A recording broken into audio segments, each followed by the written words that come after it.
Hello students, हम लोग chemistry का सेकेंड चैप्टर पढ़ रहे हैं, is matter around us pure.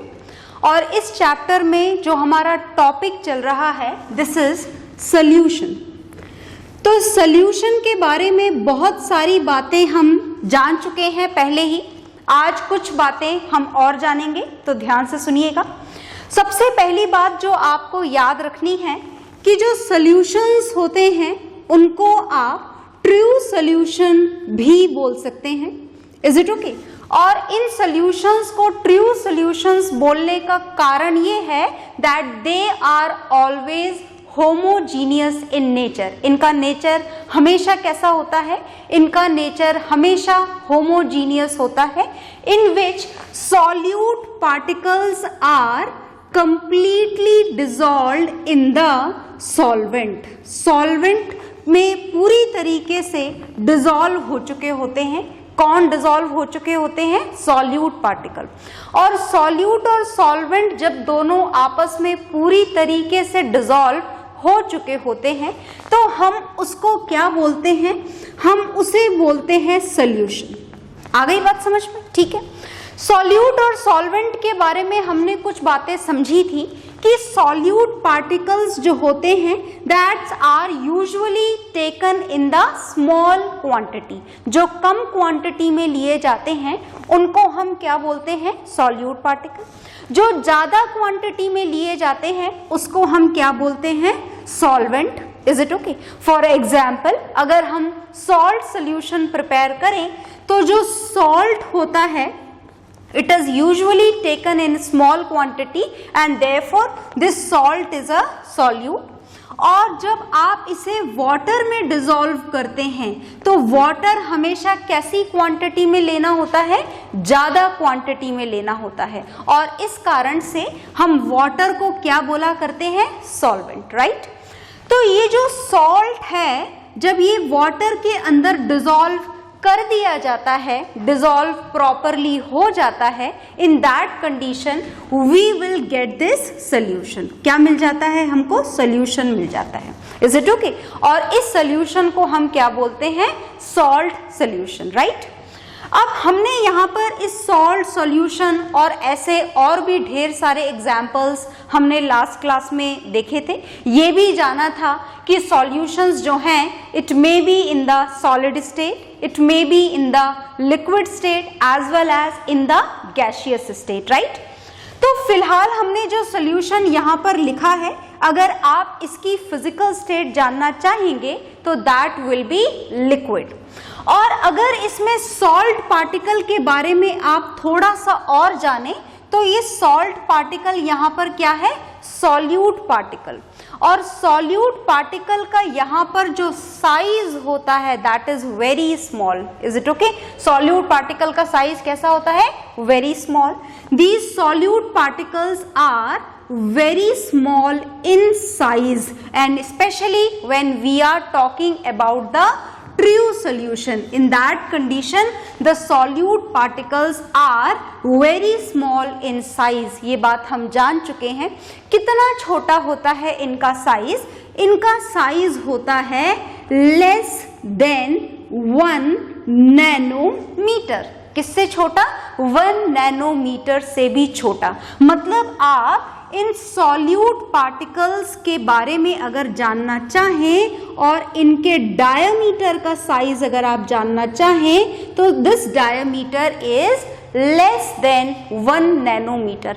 इतना छोटा कि आप नेकेड आई से तो क्या माइक्रोस्कोप की प्रेजेंस भी अगर हो आपके पास में available, in that condition also we are not at all able to see them. हम इनको नहीं देख सकते हैं। किनको नहीं देख सकते हैं?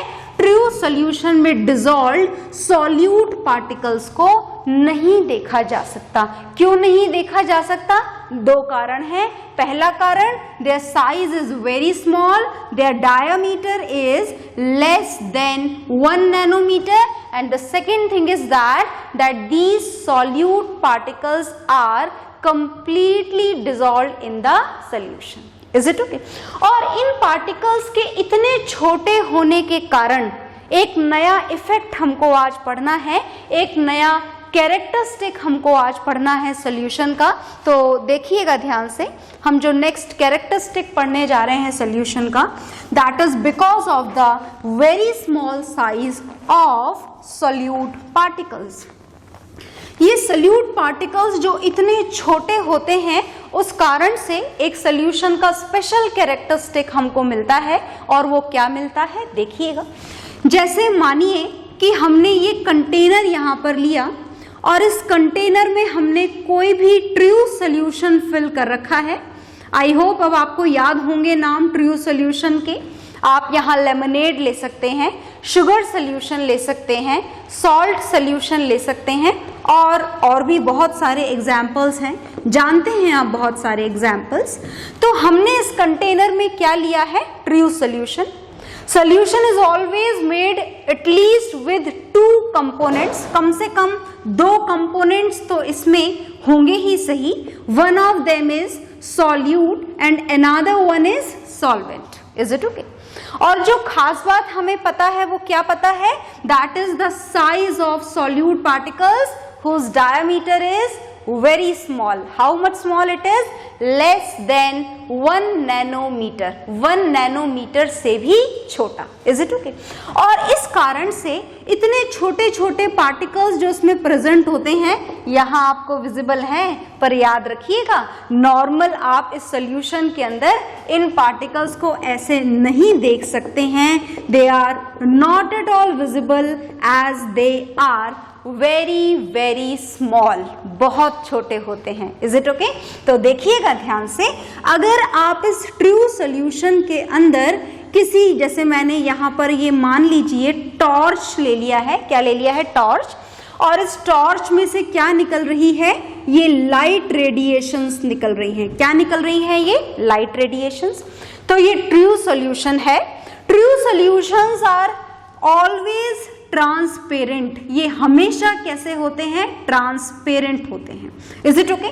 तो क्या ट्रू सॉल्यूशन, जिसका नाम मैंने एक और स्पेशल कैरेक्टर यहाँ पे लिख दिया है, that they are always transparent.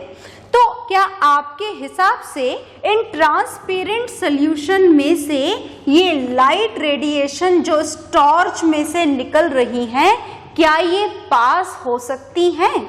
क्या ये लाइट रेडिएशन इस सॉल्यूशन में से पास होकर इसकी दूसरे एंड पर पहुंच सकती हैं? बिल्कुल पहुंच सकती हैं।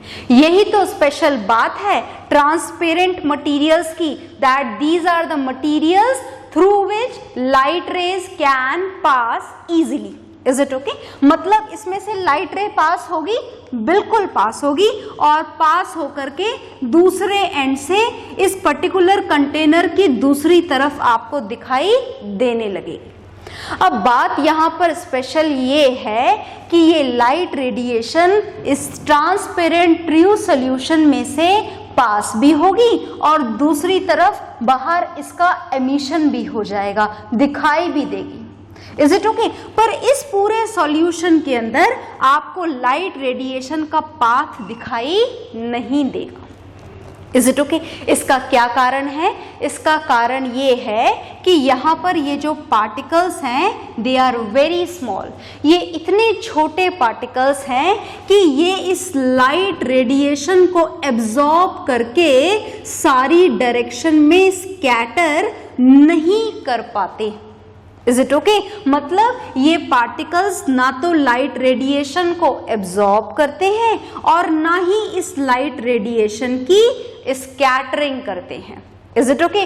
तो जो लास्ट कैरेक्टर हमें जानना था इस सॉल्यूशन का, that is whenever we talk about the true solutions, then they do not scatter light. ये क्या नहीं करते हैं? लाइट की स्कैटरिंग नहीं करते हैं। They do not scatter light when the light radiations are going to pass through it.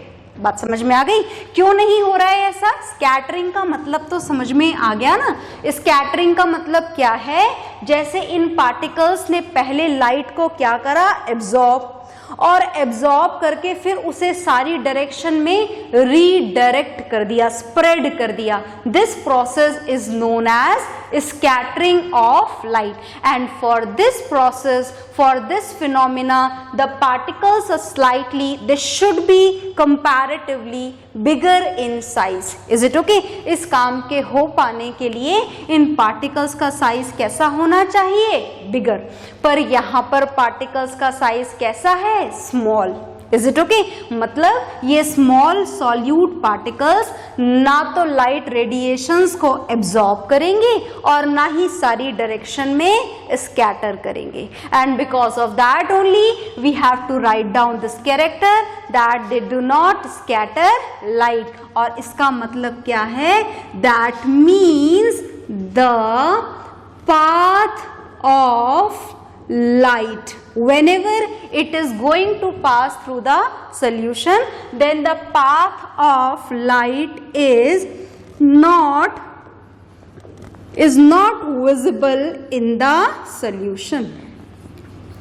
आ गई बात समझ में? Is it okay? So whenever the light radiations are going to pass through the true solution, तो पास तो हो जाएंगी, दूसरी तरफ बाहर भी निकल जाएंगी, क्योंकि सोल्यूशन हमेशा कैसे होते हैं? ट्रांसपेरेंट. पर इस सॉल्यूशन के अंदर लाइट रेडिएशन का पाथ आपको दिखाई नहीं देगा. Is it okay? तो ये था हमारे सोल्यूशन का लास्ट पॉइंट जो हमें जानना था. ओके, तो चलिए हम आगे चलते हैं. इस सोल्यूशन के बारे में हमें अभी भी और भी बहुत कुछ जानना है, तो देखिएगा अब हमको क्या जानना है, बहुत ध्यान से सुनिएगा. तो अब हम जो सोल्यूशन के बारे में जानने जा रहे हैं, that is very important, and even some numericals are also going to come in the exams which are based on this particular topic which we are going to start now. Okay, so look here very carefully. अब जो हम जानने जा रहे हैं solution के बारे में, this is about it's concentration. हम इसकी कॉन्सेंट्रेशन के बारे में जानने जा रहे हैं. किसकी कॉन्सेंट्रेशन के बारे में जानने जा रहे हैं? सॉल्यूशन की कॉन्सेंट्रेशन के बारे में. Is it okay?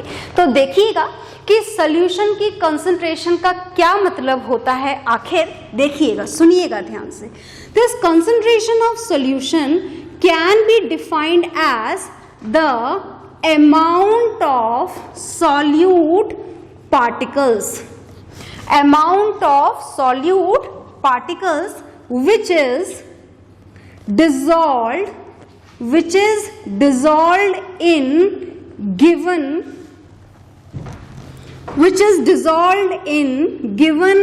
amount of solution. So whatever the amount of solution is, कुछ भी हो सकता है, थोड़ा कम या थोड़ा ज्यादा. Is it okay? जैसे मैंने आपसे बोला कि this is the container which is filled with a solution.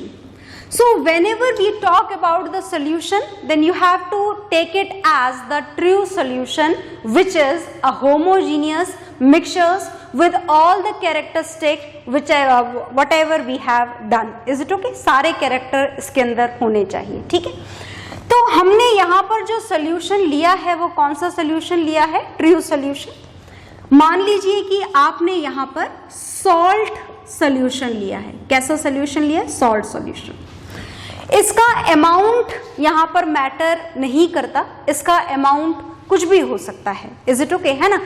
500 ग्राम भी हो सकता है, 1000 ग्राम भी हो सकता है, लीटर हो सकता है, 500 ml, 1000 ml, 1500 ml, कुछ भी हो सकता है. Is it okay?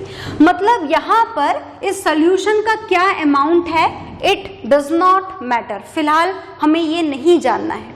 So what ever the amount of solution is, जितना भी अमाउंट है, ओके, इसमें जो सॉल्यूट पार्टिकल्स डिसॉल्व किए गए हैं, जैसे हमने यहाँ पर सॉल्ट सोल्यूशन लिया है, मतलब ये जो पार्टिकल्स इसके अंदर डिसॉल्व किए गए हैं, ये किसके पार्टिकल्स हैं? सॉल्ट के पार्टिकल्स हैं. तो सॉल्ट के पार्टिकल्स को आपने किसके अंदर डिसॉल्व करा? वाटर के अंदर डिसॉल्व करा है. किसके अंदर डिसॉल्व किया गया है? वाटर के अंदर डिसॉल्व किया गया है. Is it okay? In that condition, whatever the amount of salt is dissolve in this water, that is known as concentration of solution. अब आपको तो पता है कि ये सॉल्ट का अमाउंट इसमें वेरी कर सकता है.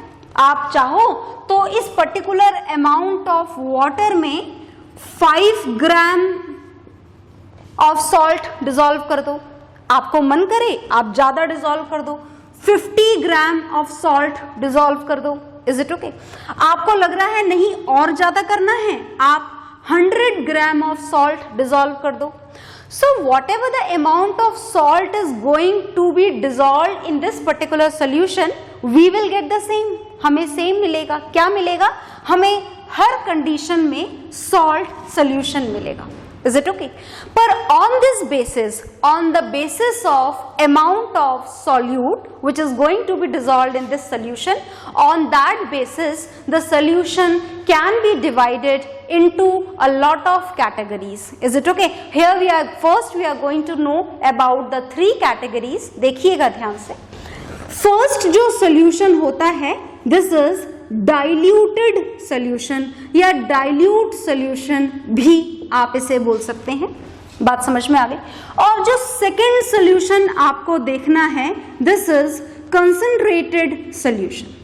तो फिलहाल तो हम ये 2 ही नाम जानेंगे और आफ्टर अ वाइल हो सकता है maybe in the next class we will divide the solution into some more categories. तो पहले तो हम बस यही जानेंगे, dilute solution and concentrated solution. Is it okay? अगर आपने किसी भी सोल्यूशन में, चाहे वो सॉल्ट सोल्यूशन हो, शुगर सोल्यूशन हो और whatever the type of solution is, कोई सा भी सोल्यूशन आपने जो यूज किया है, अगर आप उसमें सोल्यूट पार्टिकल्स तो हमेशा ही कम क्वांटिटी में डालना होता है as compare to the solvent. पर अगर आपने सोल्यूट पार्टिकल्स को बहुत ज्यादा कम क्वांटिटी में डिसॉल्व किया है, सॉल्वेंट आपने बहुत ज्यादा लिया है, in that condition the solution is known as diluted solution. क्या बोला जाता है उसको? diluted solution, है ना? solvent बहुत ज्यादा और solute बहुत कम.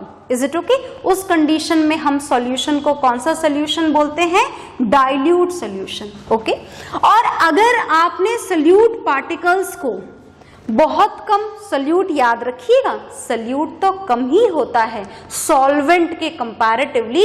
यूजुअली आप सोल्यूट पार्टिकल्स को कम क्वांटिटी में ही काम में लेते हैं. बट देन ऑल्सो अगर जरूरत से बहुत ज्यादा कम है, बहुत ज्यादा कम क्वांटिटी में सोल्यूट डाला है, in that condition solution is known as dilute solution. और अगर थोड़ा ज्यादा डाला है, in that condition the solution will be known as concentrated solution. Is it okay? In that the solute has to be taken in somewhat more quantity. Okay?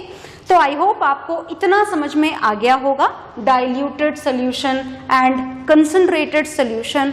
तो चलिए अब हम जानेंगे कि आखिर कंसंट्रेशन को मैथमेटिकली कैसे कैलकुलेट किया जाता है. ओके? तो चलिए हम मैथमेटिकली कैलकुलेट करने जा रहे हैं और इसको यहाँ से रफ करने जा रहे हैं. तो हम क्या कैलकुलेट करेंगे? हम सॉल्यूशन की कंसंट्रेशन कैलकुलेट करेंगे. And now we are going to know the formulas to calculate this concentration of solution. तो देखिएगा ध्यान से, हम यहाँ पर परसेंटेज कंसंट्रेशन कैलकुलेट करने जा रहे हैं. Is it okay? किसकी percentage concentration? Of a solution. तो कैसे कैलकुलेट की जाती है? ये बहुत सारे अलग अलग फॉर्मूले हैं. वैसे तो बेसिकली एक ही फॉर्मूला है और उस फॉर्मूले को समझने से पहले मैं एक बात आपको रिमाइंड करा देती हूं कि हम यहाँ पर बात सॉल्यूशन की कर रहे हैं. और इस बात को आप हमेशा याद रखिएगा कि जब भी हम सॉल्यूशन प्रिपेयर करते हैं तो हमको 2 चीजें ऐड करनी होती हैं. एक तो हमें ऐड करना होता है सॉल्यूट, ओके, और दूसरी चीज हमें ऐड करनी होती है सॉल्वेंट. 2 चीजें हमें ऐड करनी होती हैं, सॉल्यूट एंड सॉल्वेंट. तो अगर हम मास ऑफ सॉल्यूशन कैलकुलेट करना चाहें किसी भी फॉर्मूले के लिए, किसी भी क्वेश्चन के लिए, तो उसके लिए हमें सबसे पहले तो मास ऑफ सल्यूट पता होना चाहिए और उसके साथ में हमें मास ऑफ सॉल्वेंट पता होना चाहिए. In that condition we will get this mass of solution. Is it okay? और मान लें कि अगर हम मास नहीं जानना चाहते हैं, हम तो सॉल्यूशन का वॉल्यूम जानना चाहते हैं. वॉल्यूम ऑफ सॉल्यूशन अगर आप जानना चाहें तो वॉल्यूम जानने के लिए आप क्या करेंगे? आप दोनों का वॉल्यूम ऐड कर लेंगे. Volume of solute plus volume of solvent. अगर आप सॉल्वेंट और सॉल्यूट के वॉल्यूम को ऐड कर देंगे तो आपको क्या मिल जाएगा? तो आपको मिल जाएगा वॉल्यूम ऑफ सॉल्यूशन. पर क्या अभी तक हमको सॉल्यूशन की कंसंट्रेशन निकालने का फॉर्मूला मिला? नहीं मिला. तो चलिए हम उस फॉर्मूले को ऑब्टेन करते हैं और पता लगाते हैं कि how we use the same in the numericals. तो परसेंटेज कंसंट्रेशन कैलकुलेट होने जा रही है सॉल्यूशन की. फॉर्मूलेज मैं आपको बताने जा रही हूं, देखिएगा ध्यान से. देखिए आपको यहाँ पर दो टाइप के सॉल्यूशंस पढ़ने हैं और सबसे पहले जो आप सॉल्यूशन पढ़ने जा रहे हैं, this is the solution of liquid solute in liquid solvent. क्या आपको बात समझ में आ गई कि हम कौन सा सॉल्यूशन प्रिपेयर करने जा रहे हैं? हम लिक्विड सॉल्यूशन प्रिपेयर करने जा रहे हैं और इस लिक्विड सॉल्यूशन के अंदर दोनों की ही फिजिकल स्टेट कैसी होनी चाहिए? सॉल्यूट की भी लिक्विड और सॉल्वेंट की भी फिजिकल स्टेट कौन सी होनी चाहिए? Liquid. Is it okay? In that condition, if we want to calculate the percentage concentration of a solution, तो वो कैसे कैलकुलेट की जाती है? देखिएगा. In that condition, the concentration can be calculated as volume by volume percentage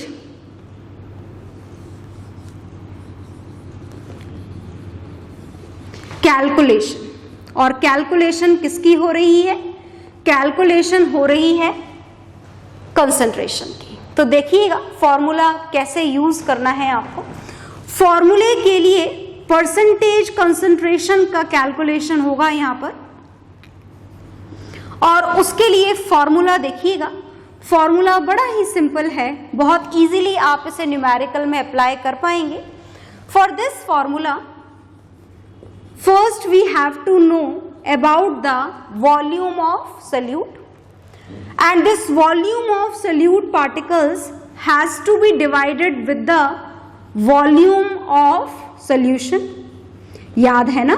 अगर solution का volume ना given हो, solute और solvent का given हो, तो आप उन दोनों को add कर लेंगे और volume of solution obtain कर लेंगे. और इसी के साथ में आपको इसे मल्टीप्लाई करना होगा 100 से. Is it okay? And with the same formula you will get the volume by volume percentage concentration of the liquid solution in which the physical state of solute as well as solvent, they both should be present in the liquid state. Is it okay? आप चाहें तो इस फॉर्मूले को एक और form में convert कर सकते हैं. क्या है वो फॉर्म? देखिएगा. This is again the percent concentration is going to be calculated here, and for this volume of solute has to be divided with the volume of solution. अगर directly given है then it's fine, और नहीं है given तो in that condition आप add कर देंगे volume of solute को.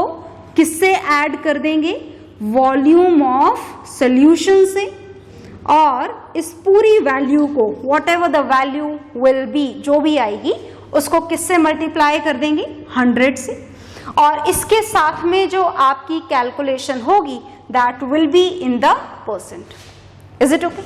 तो हमने फिलहाल सिर्फ एक ही सॉल्यूशन की कॉन्सेंट्रेशन फाइंड आउट करना सीखा है, that is the liquid solution in which they both are present in the liquid state.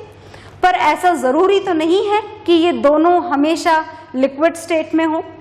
In this, one of them may be solid, another one may be in the form of liquid, और ऐसी और भी बहुत सारी condition है। तो उनकी concentration हम कैसे कैलकुलेट करेंगे, that will see in the next class. Is it okay? तो इतना आप पढ़िएगा, लर्न करिएगा, और whatever the homework will be given to you which will be based on the same formula, उसको आप सॉल्व करिएगा। Okay, so bye everyone.